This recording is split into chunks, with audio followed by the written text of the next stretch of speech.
Hello, welcome to let's study electrical engineering YouTube channel. तो आज जैसे कि मैंने आपको बताया था, ठीक है? आज से हम इलेक्ट्रिकल पावर स्टार्ट कर रहे हैं, ठीक है? और इलेक्ट्रिकल पावर मैं स्विच गियर एंड प्रोटेक्शन से स्टार्ट कर रहा हूँ, क्योंकि जो हमारी ट्रांसमिशन एंड डिस्ट्रीब्यूशन है, वो पार्ट हमारा थोड़ा-सा आसान भी रहता है। और दूसरी बात ये है कि हम सब ने, ठीक है? जब भी हम इलेक्ट्रिकल पावर का नाम लेते हैं, तो हमारे दिमाग में हमेशा ही ट्रांसमिशन एंड डिस्ट्रीब्यूशन ही सबसे पहले स्ट्राइक करता है।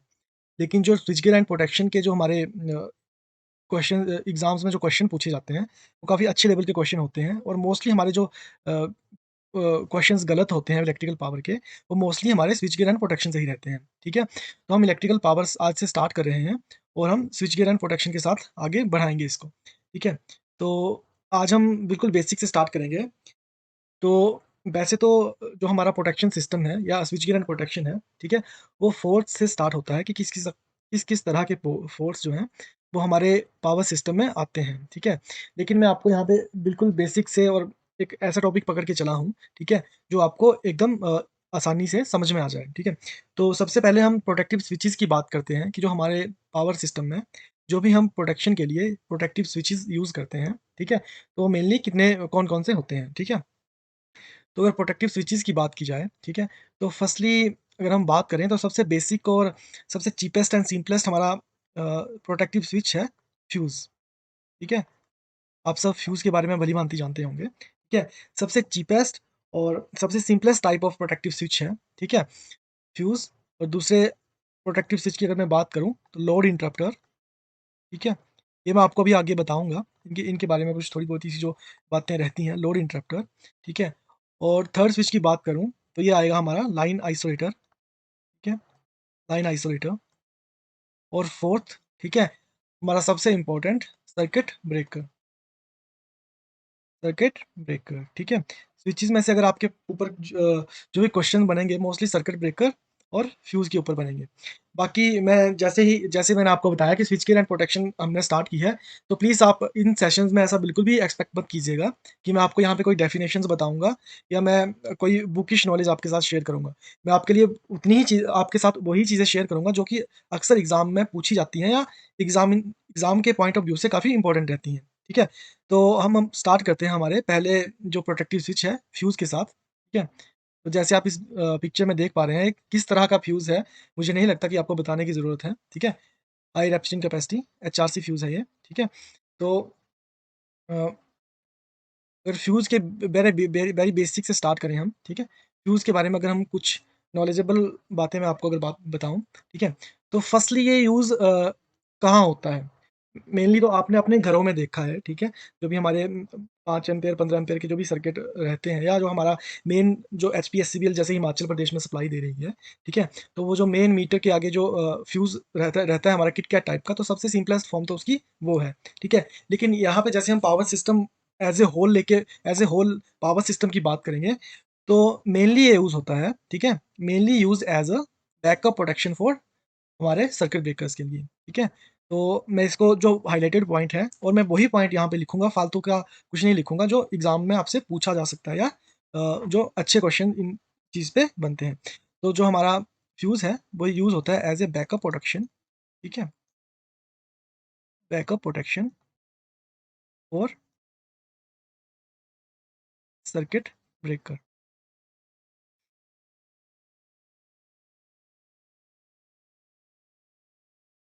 ठीक है? तो सर्किट सर्किट ब्रेकर के साथ ये एज़ ए बैकअप प्रोटेक्शन हम यूज़ करते हैं। अब ये जो मैंने लाइन लिखी इसका मतलब क्या हुआ कि हमारा जो प्राइमरी सर्किट ब्रेकिंग का काम करेगा, जो सर्किट को इंटरप्ट करने का काम करेगा, वो तो हमारा सर्किट ब्रेकर ही करेगा।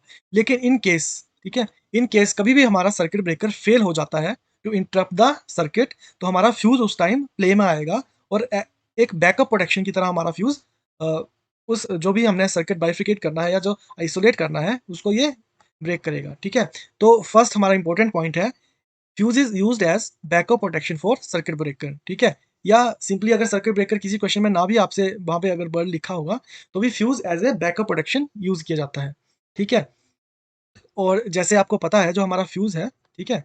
अगर किटकैट टाइप या एचआरसी की भी अगर हम बात करें, ठीक है? तो सिंगल टाइम यूज़ रहता है, single time use means it damage after every use, ठीक है? जो हमारा फ्यूज़ है वो हर एक यूज़ के बाद, ठीक है? हर एक यूज़ के बाद वो डैमेज होता है हो जाता है। It damage after every use, ठीक है? तो ये जो मैं आपको पॉइंट्स लिखा रहा हूँ, प्लीज़ इनको ध्यान में तो थोड़ा ध्यान से सुनिएगा, क्योंकि इन्हीं लाइन्स को घुमा-फिरा के, ऐसे ही लाइन्स को घुमा-फिरा के आपसे क्वेश्चन पूछा जाएगा, ठीक है? और फ्यूज़ जैसे अब मैंने यहाँ पे बात की कि सिंगल टाइम यूज़ है, जैसे आपके घरों में फ्यूज़ लगा है, ठीक है? जैसे हम नॉर्मली मोस्टली बरसात में हम काफ़ी बार सुनते हैं कि हाँ जी, फ्यूज़ उड़ गया, फ्यूज़ उड़ गया। फ्यूज़ उड़ गया का मतलब वही है कि जनरली हमारा जो फ्यूज़ वायर है, ठीक है? वो मेल्ट हो जाती है, ठीक है? या तो किसी ओवरलोड की वजह से, ठीक है? या स्पाइक की वजह से, सर्ज की वजह से, तो उसी को हम आम भाषा में फ्यूज़ उड़ना बोल देते हैं कई बार, ठीक है? तो ये मैंने आपको 2 चीज़ें बता दी फ्यूज़ के बारे में। और अभी अगर हम बात करें मटेरियल की, ठीक है? कि हम जो मटेरियल है वो कौन-सा यूज़ करते हैं फ्यूज़ के लिए, ठीक है? तो काफ़ी तरह के मटेरियल अकॉर्डिंग टू इसकी जो रेटिंग रहती है हमारे सर्किट की, अ, उस हिसाब से हम फ्यूज़ का मटेरियल सेलेक्ट करते हैं, ठीक है? और मोस्ट कॉमनली जो हमारे मटेरियल्स हैं फ्यूज़ के लिए, फर्स्ट आ जाएगा हमारा टिन, ठीक है?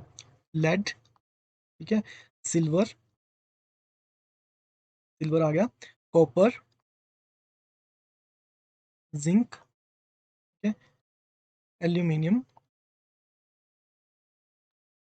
And alloy of lead and tin, lead and, ठीक है? अब इस बात को तो आप बिल्कुल भूल ही जाइएगा कि आपसे एग्ज़ाम में एग्ज़ामिनर ये क्वेश्चन पूछेगा कि हाँ जी, हमारा फ्यूज़ जो फ्यूज़ वायर है वो कौन से अ एलॉय की या कौन से मेटल की बनी होती है, वो ज़माने अब गए, ठीक है? जब हमसे ये पूछा जाता है कि कौन से मटीरियल की हमारी फ्यूज़ वायर बनी होती है, ठीक है? अगर मटीरियल में मेरे हिसाब से अगर क्वेश्चन बन सकता है, तो ये पहले तो इसकी जो कंपोज़िशन है, ठीक है? कि जैसे आपको पता है लेड और टिन का जो एलॉय है वो मोस्टली यूज़ होता है, ठीक है? इसका लेड एंड टिन का। ठीक है? तो इसकी आपसे कंपोज़िशन पूछी जा सकती है कि लेड का कितना परसेंट रहता है, ठीक है? तो लेड का हमारा रहता है 37%, ठीक है? एंड जो हमारा ये टिन रहता है, ठीक है? टिन रहता है, ये हमारा रहता है 63% लेड और टिन के एलॉय में, ठीक है? और ये एक और चीज़ है, ठीक है? ये कितनी रेटिंग तक हम जो रेड लेड और टिन का जो एलॉय है, उसको as a fuse wire use करते हैं, तो ये करते हैं हम 5 एम्पीयर के लिए, ठीक है? 5 एम्पीयर के लिए बोल सकते हैं, या कि उसमें इसको हम सॉरी 5 नहीं रहेगा यहाँ पे आएगा हमारा, ये होता है हमारा अप टू 15 एम्पियर्स, ठीक है? या कई बार इसको एग्ज़ामिनर इस वर्डिंग में भी लिख देता है कि स्मॉल रेटिंग 15 एम्पियर या स्मॉल रेटिंग, ठीक है? इस स्मॉल रेटिंग के लिए हमारा जो एज़ ए फ्यूज़ वायर या फ्यूज़ मेटल यूज़ होगी वो कौन-सी रहेगी, ठीक है? तो वो रहेगी हमारी लेड एंड टिन। अगर दूसरी बात करें, अब मटेरियल की ही मैं अभी स्पेसिफिकली बात कर रहा हूँ, जो मैंने आपसे बताया कि हाँ, अब ये वो ज़माना नहीं है जब आपसे इसका जो मटेरियल है वो पूछा जाएगा, ठीक है? तो दूसरा जो है या ध्यान में बड़ा इम्पोर्टेंट है, बियॉन्ड। लेड और टिन का सबको पता है, ठीक है? हर एक बच्चे-बच्ची को पता है कि फ्यूज़ वायर लेड और टिन की होती है। लेकिन बियॉन्ड बियॉन्ड जो हमारी 15 एम्पीयर की रेटिंग आएगी, ठीक है? उस टाइम में 15 एम्पीयर की रेटिंग से जब हम ऊपर चढ़ेंगे, तो हम कौन-सा जो मटेरियल है वो यूज़ करेंगे, ठीक है? हम करेंगे copper wire use as a fuse wire, ठीक है? As fuse wire. ये आ गया हमारा 15 एम्पीयर के ऊपर। अब कॉपर की भी एक दिक्कत है इसमें, इसकी कंडक्टिविटी तो नो डाउट हाई है, लेकिन ये क्या करता है, इसकी अगर एडवांटेज की बात करें एक, एडवांटेज तो इसकी हो गई, इसकी कंडक्टिविटी जो है वो हाई है, ठीक है? Conductivity high. लेकिन सबसे बड़ी डिसएडवांटेज है कॉपर की, ठीक है? इसकी डिसएडवांटेज क्या है? ये बड़ी रैपिडली जो ऑक्सीडाइज़ हो जाता है, ठीक है? ऑक्सीडाइज़ेज़ रैपिडली। ठीक है? तो ऑक्सिडाइज़ेशन जो होती है, अब आपको पता है जब 15 एम्पीयर के ऊपर हमारा करंट फ्लो करेगा, ठीक है, कॉपर वायर में, तो वो ईज़िली ऑक्सिडाइज़ हो जाएगा। अब इसी में थर्ड पॉइंट क्या आएगा, सबसे इम्पोर्टेंट, कि अब हमें पता है 15 एम्पीयर तक हमने लैटिन यूज़ कर लिया और कर रहे हैं अभी तक। अच्छा यूज़ में चला है, कोई दिक्कत नहीं है, ठीक है? 15 एम्पीयर के ऊपर हमने copper wire as a fuse wire use की, ठीक है? हमें एडवांटेज पता लग गई, लेकिन इसकी एक डिसएडवांटेज है, वो क्या है? वो है ऑक्सिडाइज़, ठीक है? ये काफ़ी जल्दी ऑक्सिडाइज़ हो जाता है, ठीक है? तो अभी जो प्रेज़ेंट सिनेरियो है, ठीक है? प्रेज़ेंट जो ट्रेंड है हमारा चला हुआ, टू यूज़, ठीक है? To use silver as fuse wire, ठीक है? सिल्वर को as a fuse wire use में लाया जा रहा है, ठीक है? क्यों? क्योंकि जो कॉपर की डिसएडवांटेज थी, ठीक है? ये यहाँ पे आके एडवांटेज बन जाती है, ठीक है? इट डज़ नॉट ऑक्सिडाइज़, ऑक्सिडाइज़्ड, ठीक है? तो जैसे मैं यहाँ पे हाइलाइट भी कर देता हूँ इन चीज़ों को थोड़ा-सा कि जैसे यहाँ पे सिल्वर जो है हमारा प्रेज़ेंट ट्रेंड में, ठीक है? प्रेज़ेंट ट्रेंड में हमारा silver as a fuse wire use हो रहा है। अब ये जो मैं हाइलाइट कर रहा हूँ चीज़ को, ठीक है? ये आप ध्यान में रखिएगा क्योंकि अब आपसे पूछा क्या जाएगा एग्ज़ाम में, ठीक है? अगर आपसे रेटिंग के हिसाब से बियॉन्ड 15 एम्पीयर पूछा जाएगा, तो आंसर आपका उस टाइम रहेगा हमारा कॉपर वायर, ठीक है? क्योंकि जैसे मैंने आपको बताया कि अब सिर्फ़ फ्यूज़ वायर का जो मटेरियल है वो पूछ के आपको छोड़ा नहीं जाएगा एग्ज़ामिनर के द्वारा। तो हो सकता है डिसएडवांटेज कॉपर की पूछ ली जाए, तो डिसएडवांटेज में आप बता सकते हो कि जो कॉपर है वो ऑक्सीडाइज़्ड ईज़िली हो जाता है, ठीक है? और यही सिल्वर की जो है वो एडवांटेज बन जाएगी कि ये ऑक्सीडाइज़ नहीं होता है, ठीक है? और हमारे जो लेड और टिन है इसकी रेटिंग आपसे पूछी जा सकती है, ठीक है?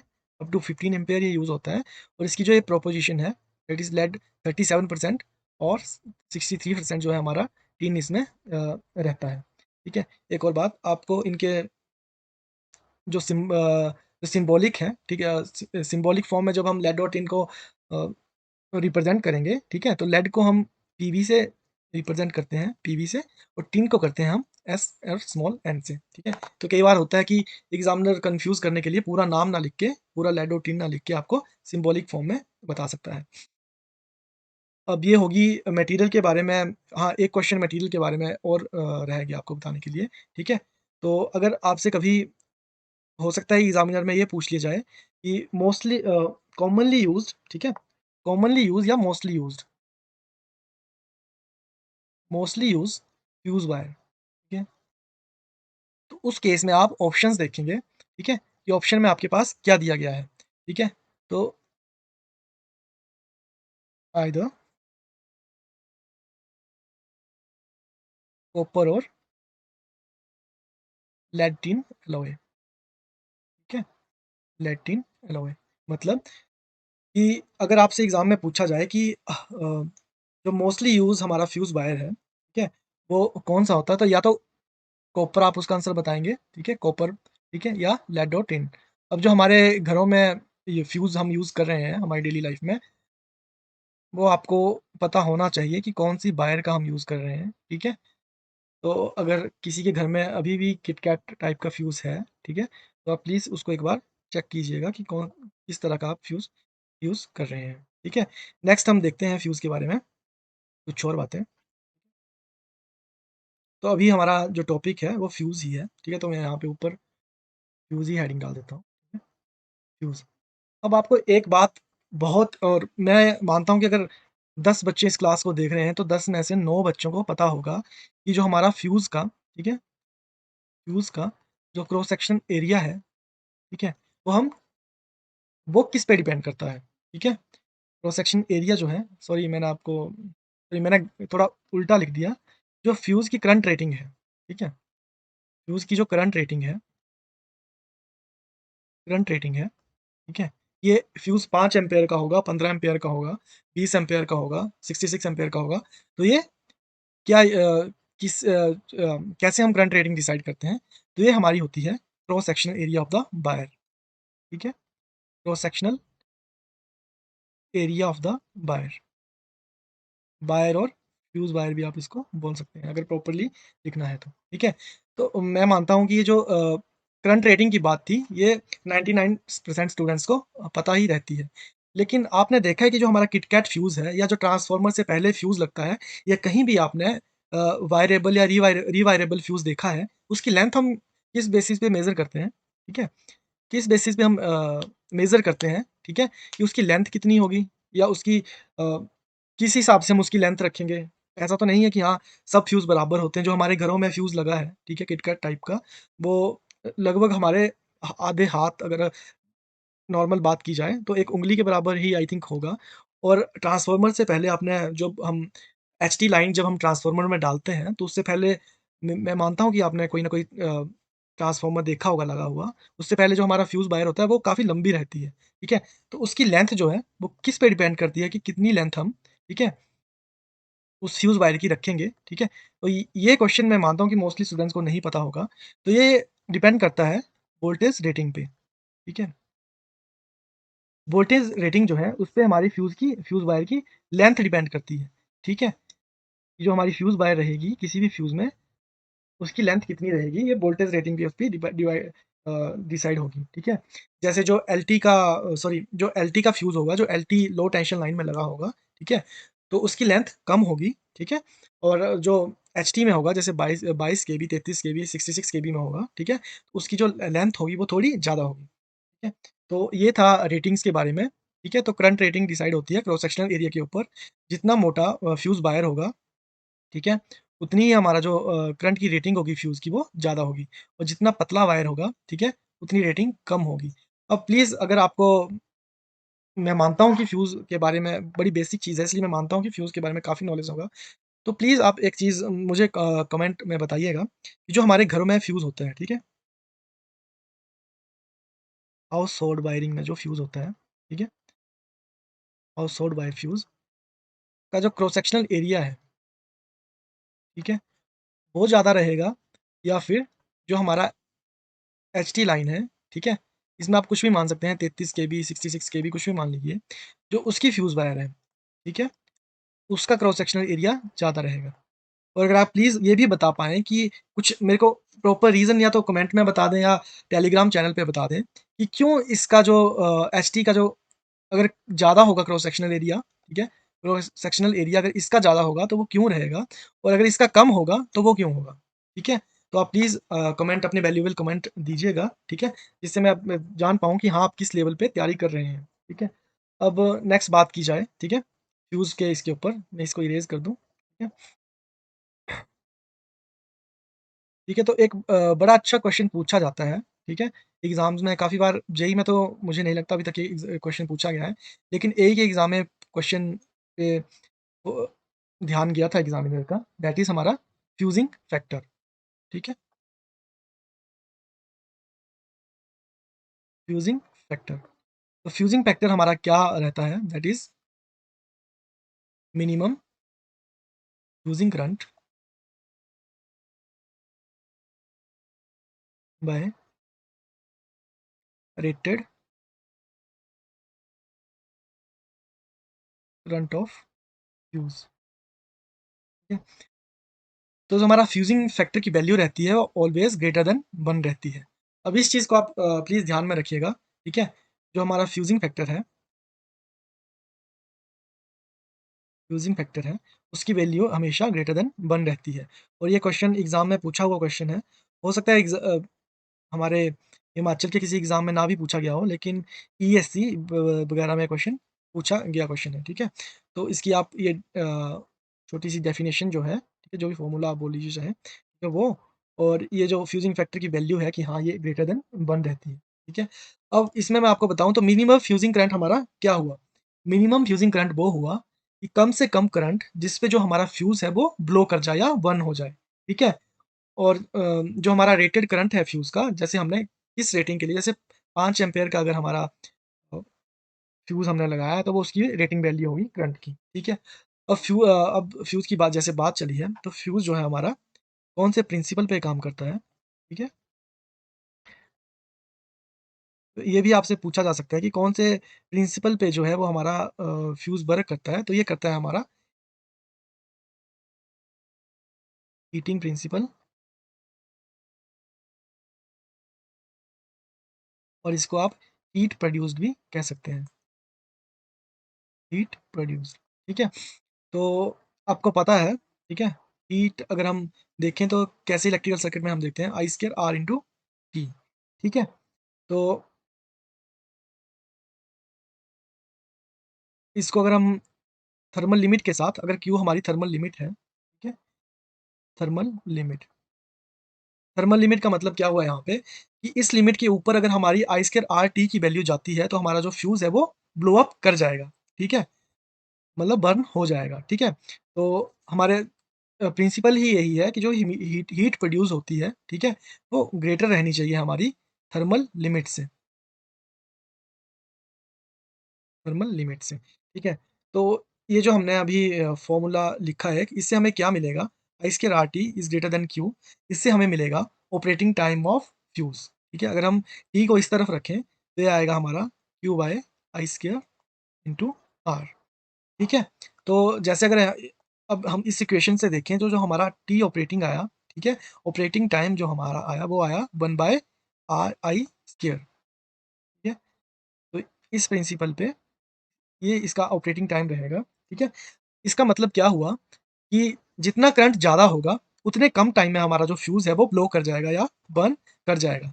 जो हमारा फ्यूज़ है वो इनवर्स कैरेक्टरिस्टिक्स, ठीक है? इनवर्स इनवर्स कैरेक्टरिस्टिक्स में काम करता है, ठीक है? अगर हम यहाँ पे देखें इसकी कैरेक्टरिस्टिक्स, फॉर एग्ज़ाम्पल ये जो पॉइंट है, ये है हमारा मिनिमम फ्यूज़ करंट, ठीक है? तो यहाँ से अगर हम देखें, तो ये कुछ इस तरह से काम करेगा। ये करंट है, ठीक है?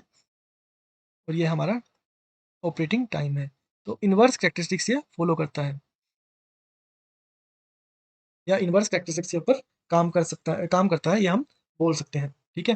तो अब मुझसे तो आप प्लीज़ ये एक्सपेक्ट मत कीजिएगा कि मैं आपको हाँ, फ्यूज़ के एडवांटेज, डिसएडवांटेज ये बताऊँगा, क्योंकि you all very well know that कि हाँ, फ्यूज़ कहाँ यूज़ होता है, क्या एडवांटेज हैं, उसके जो मटेरियल है, उसका मेल्टिंग पॉइंट लो होना चाहिए, हाई होना चाहिए, वो प्लीज़ मुझसे मत एक्सपेक्ट कीजिएगा, ना मैं आपको बताने वाला हूँ, ठीक है? तो अ, देखिए अब नेक्स्ट अगर हम देखें, ठीक है? तो हम आइसोलेटर आपने सुना होगा, लेकिन जो मैंने आपको सीक्वेंस में बताया था, ठीक है? लोड इंटरप्टर, इसके ऊपर अब बात करते हैं। बाकी मैं आपको लास्ट में इन चारों जो स्विचेज़ मैंने आपको बताऊँगा, ठीक है? या जितने मैं आज बता पाऊँगा, उसके ऊपर एक डायरेक्ट क्वेश्चन बनता है, एक वन लाइनर, वो मैं आपको बता दूँगा, ठीक है? अब जो भी 3 डिवाइसेज़ हमारी बची हैं, सर्किट ब्रेकर पे अब मैं आपको ओवरव्यू दूँगा, ठीक है? बाकी बिल्कुल छोटे-छोटे से वो टॉपिक बचे हैं, ठीक है? अब जो हमारा लोड इंटरप्टर होता है, जैसे आप लोड इंटरप्टर, अब इंटरप्टर का मतलब आपको पता है इंटरप्ट करना, तो it is connected with load to disconnect the load when it becomes greater than full load, ठीक है?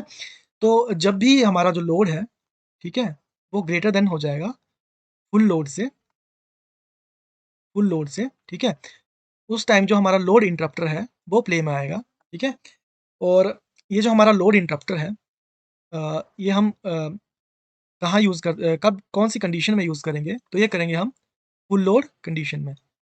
फुल लोड कंडीशन का मतलब क्या हुआ कि जब हमारी लाइन लोडेड रहेगी, ठीक है? लाइन लोडेड रहेगी, तब हम लोड इंटरप्टर यूज़ करेंगे। और ये जो मैंने आपको प्रोसेस बताई, ठीक है? अब ये क्वेश्चन जो मैं आपको बताने वाला हूँ, ये जो मैं वर्ड लिखने वाला हूँ, ठीक है? लोड शेडिंग, ये वर्ड अपने आप में एक क्वेश्चन है, ठीक है? लोड शेडिंग क्या होती है? ठीक है?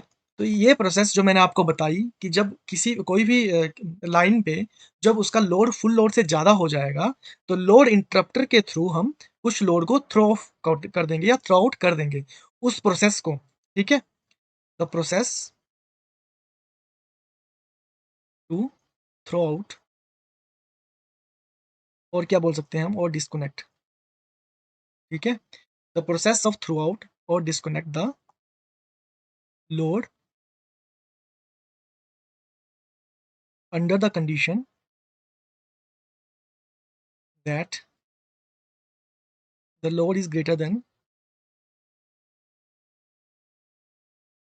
full load is known as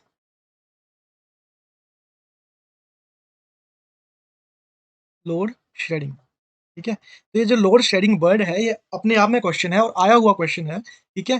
अगर आप पुराने पेपर देखेंगे असिस्टेंट इंजीनियर के, ठीक है?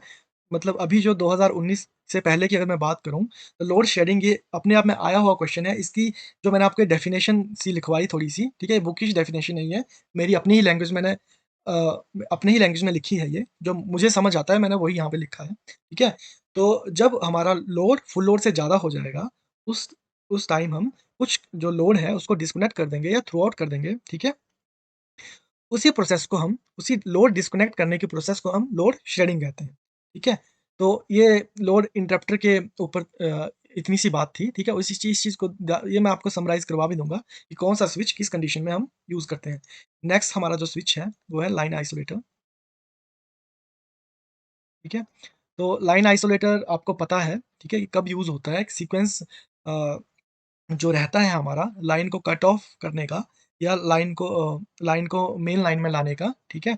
तो उस केस में ये हमारा नो लोड पे हम इसको ऑपरेट करते हैं, ठीक है? नो लोड पे जो हमारा लाइन आइसोलेटर है, वो ऑपरेट किया जाता है। अब जैसे मैं आपको बताऊँ, ठीक है?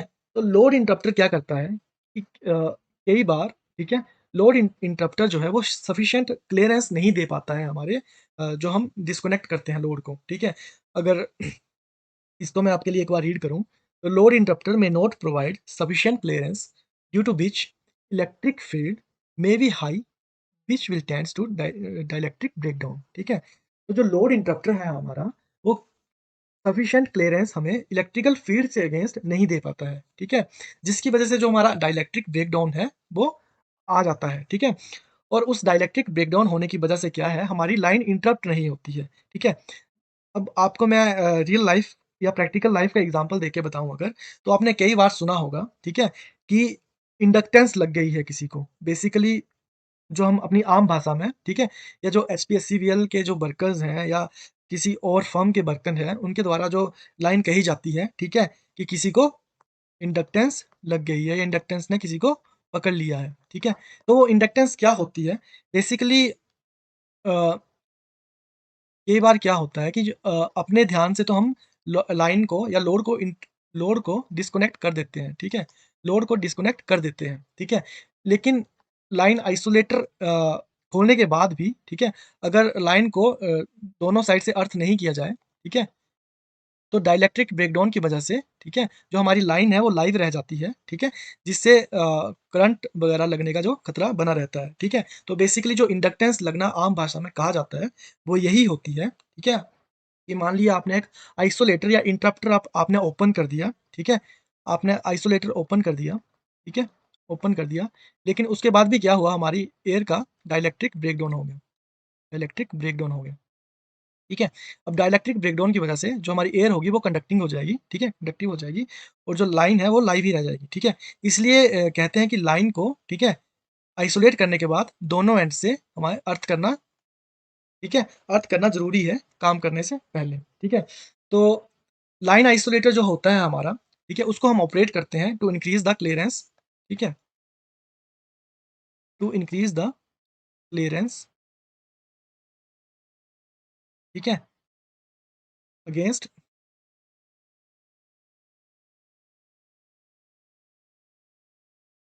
अगेंस्ट इलेक्ट्रिकल फील्ड्स, ठीक है? तो लाइन आइसोलेटर मैं समझता हूँ कि आपने सबने इंडस्ट्रियल ट्रेनिंग भी की होगी, तो उसमें आपने प्रैक्टिकली देखा होगा कि लाइन आइसोलेटर क्या होता है। बेसिकली ये भी एक स्विच ही है, ठीक है? हाँ, थोड़ा बड़े साइज़ का स्विच है, वो बात अलग है, ठीक है? तो लाइन आइसोलेटर लाइन को आइसोलेट करने के काम आता है, लेकिन हो सकता है इंटरव्यू में आपसे कभी पूछा जाए, ठीक है? तो लाइन आइसोलेटर को हमेशा डबल साइड ओपन करने के बाद डबल साइड अर्थ करना ज़रूरी होता है, ठीक है? तो नेक्स्ट है हमारा, सॉरी, नेक्स्ट अगर मैं यहीं पे लिखूँ सबसे इम्पोर्टेंट सर्किट ब्रेकर, ठीक है? अब सर्किट ब्रेकर खुद में एक काफ़ी बड़ा टॉपिक है, ठीक है? तो मैं यहाँ पे आपको थोड़ा-सा एक्सप्लेन कर देता हूँ। बाकी अभी आगे 2-3 लेक्चर्स शायद सर्किट ब्रेकर के ऊपर ही हमारे जाएँगे क्योंकि इसमें काफ़ी अच्छे क्वेश्चन्स, डेफिनिशंस या अच्छे पॉइंट्स हैं, ठीक है? जिसके ऊपर काफ़ी क्वेश्चन्स हमारे बनते हैं। तो सर्किट ब्रेकर सीबी हमारा, ठीक है, क्या रहता है? नाम से ही समझ आ रहा है, ठीक है? सर्किट ब्रेकर हमारे सर्किट को ब्रेक करेगा, ब्रेक मीन्स अलग करेगा, ठीक है? और ये एक सीक्वेंस में हमारा जो ये सब कुछ चलता है, ये रहता है। जैसे सबसे पहले हमारी रिले कमांड देगी, ठीक है? उसके बाद सर्किट ब्रेकर ओपन होगा, उसके बाद आइसोलेटर, ठीक है? उसके बाद हमारा अर्थ स्विच हम लगाएँगे, ठीक है? जियो स्विच भी इसको कई बार बोल देते हैं, अर्थ स्विच हम लगाएँगे, ठीक है? जब हमने लाइन ओपन करनी है और जब लाइन क्लोज़ रखनी है हमने, तो यही जो प्रोसेस है उसको रिपीट कर लिया जाएगा, ठीक है? तो सर्किट ब्रेकर बेसिकली क्या है? सर्किट को ब्रेक करने के काम आता है, ठीक है? रिले की कमांड पे ये ऑपरेट होगा, ठीक है? रिले की जो कमांड जैसे आपको पता है कि रिले क्या है? कमांडिंग जो एक सेंसिंग डिवाइस है, ठीक है? तो उसकी कमांड पे जो हमारा सर्किट ब्रेकर है, ये ऑपरेट होगा, ठीक है? तो सर्किट ब्रेकर की जैसे हम बात कर रहे थे, ठीक है? तो अभी 2-3 लेक्चर्स हमारे सर्किट ब्रेकर पे जैसे मैंने आपको बताया, सर्किट ब्रेकर पे ही जाएँगे, ठीक है? तो सर्किट ब्रेकर अच्छे से मैं आपको नेक्स्ट उसमें सेशन से मैं आपको बताऊँगा, ठीक है? तो अगर इस लेक्चर की हम थोड़ी-सी समरी की अगर बात करें, ठीक है? कि हमने इस लेक्चर में क्या-क्या दिया, ठीक है? तो पहले हमने फ्यूज़ की बात करी, ठीक है? फिर हमने करी लोड इंटरप्टर की, ठीक है? लोड इंटरप्टर की, फिर हमने करी लाइन आइसोलेटर, फिर हमने करी सर्किट ब्रेकर की। अब मैं समरी में आपको सिर्फ़ इसकी कंडीशंस लिखाने वाला हूँ। ये जो चारों स्विच हैं, ठीक है? ये बेसिकली कहाँ पे किस कंडीशंस में यूज़ हमारे होते हैं। क्योंकि ये क्वेश्चन काफ़ी बार पूछे गए हैं। तो जो हमारा फ्यूज़ है वो आएगा हमारा एब्नॉर्मल कंडीशन। एब्नॉर्मल कंडीशन में हमारा ये फ्यूज़ जो है वो वर्क करेगा, ठीक है? लोड इंटरप्टर हमारा करेगा फुल लोड पे। लाइन आइसोलेटर नो लोड, ठीक है? नो लोड पे वर्क करेगा और जो हमारा सर्किट ब्रेकर है अंडर अंडर एनी कंडीशन, ठीक है? अंडर एनी कंडीशन कि जिस तरह की कंडीशन रहेगी, ठीक है? रिले के द्वारा जो भी इसको कमांड कमांड दी जाएगी, उस कंडीशन में ये वर्क करेगा। तो इस इन चीज़ों को आप ध्यान में रखिएगा कि फ्यूज़ हमारा एब्नॉर्मल कंडीशन में वर्क करता है, लोड इंटरप्टर फुल लोड पे और लाइन आइसोलेटर नो लोड पे, ठीक है? तो मैं उम्मीद करता हूँ, ठीक है? कि ये जो टॉपिक्स हैं हमारे, ये जो छोटे-मोटे जो प्रोटेक्टिव हमारे स्विचेज़ थे, उनको मैं आपके लिए थोड़ा जस्टिफ़ाई कर पाया हूँगा। और प्लीज़ आप जो भी क्वेश्चन्स हमारे एडवांटेज, डिसएडवांटेज, ठीक है? या फिर जो हमारे प्रॉपर्टीज़ होती हैं मटेरियल की, ठीक है?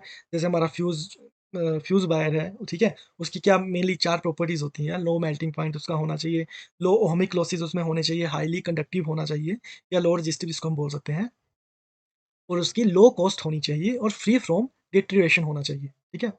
मतलब कि टाइम के साथ वो खत्म ना हो जाए, ठीक है? तो ये सब छोटी-छोटी चीज़ें आप खुद से तैयार कीजिएगा। यहाँ पे मैं आपको सिर्फ़ वही पॉइंट पे फ़ोकस रखूँगा जो थोड़े यूनिक होंगे और आपने कहीं पढ़े नहीं होंगे या कुछ हट के पॉइंट्स रहेंगे, ठीक है? तो that's all for the session. Please like, subscribe and share the channel. Thank you. You can also join our Telegram channel through this link. You can also scan the QR code to join the Telegram channel. ठीक है? और please comment में बताइएगा कि आपको session कैसा लगा, ठीक है? ताकि मुझे आपकी फीडबैक से नेक्स्ट सेशन प्रिपेयर करने की मैं मदद मिल सके। Thank you very much.